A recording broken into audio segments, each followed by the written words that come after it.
Parish President's remarks and report. Mr. Jewell. Hey, Chairwoman. Just start with a quick update on some of the projects going on. Hill Heights sheet pile placement has begun and is moving very swiftly now. There were some issues in the beginning with the vibrating head there that was not working, but after they were able to fix that issue, the project is ongoing. So we'll keep you all updated as that project keeps going on. All right, over to the bottleneck project. Same thing.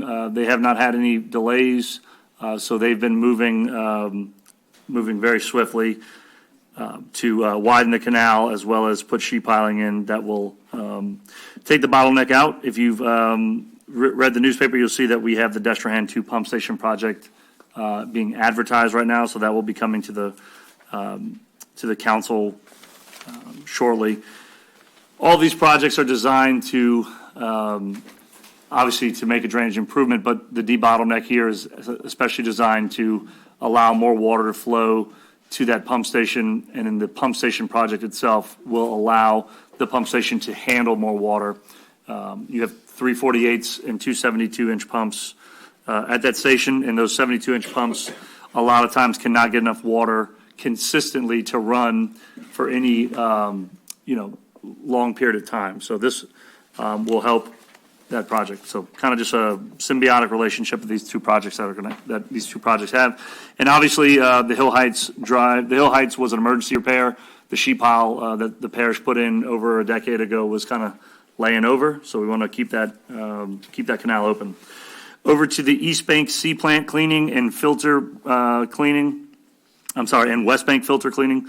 The department personnel have cleaned the clarifiers and filters at both the East and West Bank plants on an annual basis. Annual maintenance of the water treatment plants is an important key to the proper operation, maintaining treatment standards, and the full compliance that we are required to go through with state and federal regulations.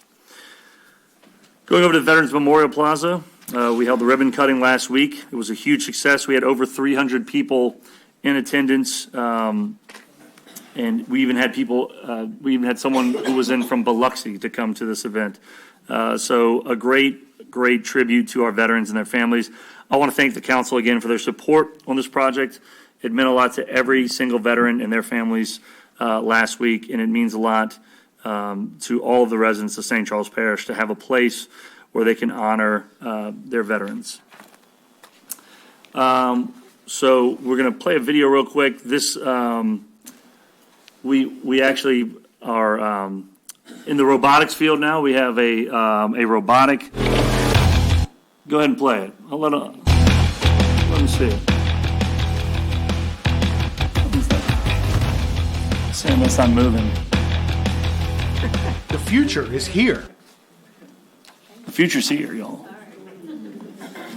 So while we're getting that toggled up here, so we have a robotic field lining machine now. So this is going to help us line our fields.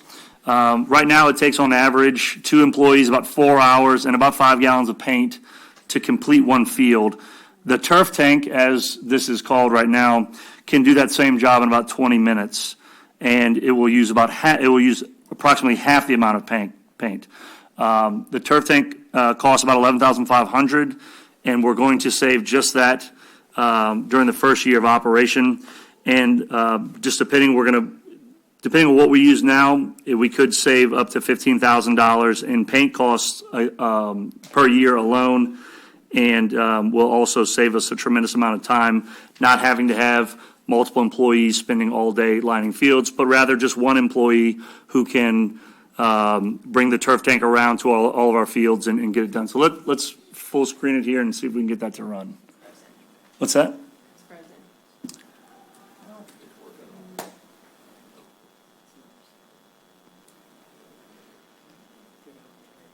Anthony?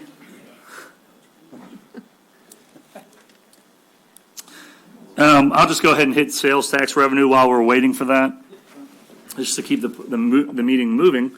January 2023 sales tax was up 17.5% over the January 2022 sales tax. And February 2023 sales tax is up 15.72% from February of 2022. So for the year, sales tax is up 16.68%, and Grant is not complaining about that. So obviously, last year's sales tax was higher, and that will be reflected in our rollover amendment when we do that.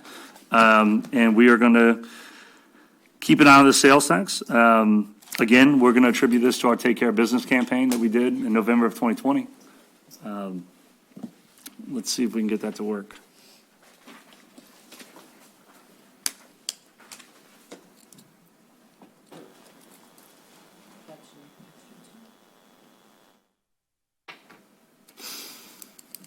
Yeah, we're going to upgrade that computer.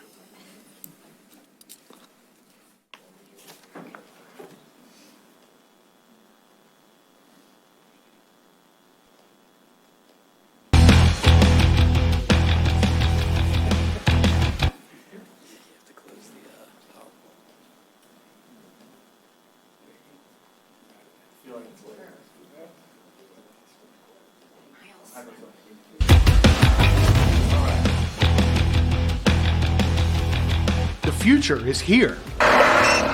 The future of lining our athletic fields, that is. St. Charles Parish's Department of Parks and Recreation has added a turf painting robot to its arsenal. You got to go along with technology. It's called the Turf Tank, and it's creating quite a buzz at Parks and Rec. It's just a wonderful addition to our department. We're excited to roll it out. The Turf Tank is a field painting dynamo. It uses GPS technology along with geometric programming to perfectly paint sports fields of all types quickly and efficiently. To be able to come out here and paint, say, 14 fields in 2 hours or so, I mean, that's going to help us out. It's going to free us up a lot. While the robot does take some initial prep work and programming to get started, this tool takes just 22 minutes to paint an entire soccer field. The job previously took 2 men 4 hours to prep and paint each field. The Turf Tank also saves nearly 160 ounces of paint per field. So you're close to almost 40 fields there, and so when you factor in close to $30,000 in paint costs, along with $30,000 in manual labor costs, that's almost $60,000. This vehicle here brings it back to like $15,000 cost. That gives the ability to save some manpower, save some costs, and do some good things with them savings. Wrapped in Parks and Recreation's signature colors and logo, the Turf Tank is ready to start painting fields throughout our community. To truly make Turf Tank part of our team, it needs a name. Pitch us your best name, and we just might use it for Parks and Recreation's latest high-tech line painting edition.